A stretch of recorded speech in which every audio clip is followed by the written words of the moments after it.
உங்களுக்கு தொடங்கிய கட்சி தொடங்கிய 50 ஆண்டுகளில் 32 ஆண்டுகள் தமிழகத்தை ஆளட்டும் என்று அண்ணா திராவிட முன்னேற்ற கழகத்திற்கு மக்கள் சும்மாவா வாக்களித்தார்கள்? பிராமண சமூகம் எம்ஜிஆரையும் ஜெயலலிதாவையும் ஏற்றுக்கொண்டது என்ற கூற்றும் உண்மை. ஏன் ஏற்றுக்கொண்டது என்பதை பார்க்க வேண்டும். பிராமண எதிர்ப்பையே தனது கொள்கையாக வைத்திருந்தது திமுக மற்றும் கருணாநிதி. அப்படி இருக்கும்போது பிராமணர்கள் கருணாநிதியை நேச சக்தியாகவா பார்ப்பார்கள்?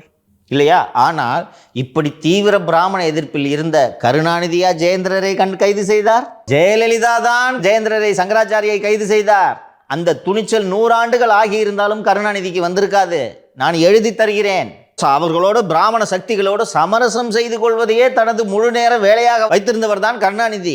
இன்னைக்கு இதை பேச வேண்டிய தேவை என்ன? கருணாநிதியோட நினைவு தினத்தில் ஒரு கூட்டம் போடுறாங்கன்னா அவர் வல்லவர், நல்லவர், முக்காலம் அறிஞ்சவர், நல்லா தமிழ் பேசுவார், எழுதுவார், படிப்பாருன்னு சொல்லிட்டு போயேன். பக்கத்தில் இருக்கவனை கூப்பிட்டு திட்டி கேவலமான, ஆனால் இவர் நல்லவருங்க. இப்படி உன்னை யார் இப்போ பேச சொன்னது?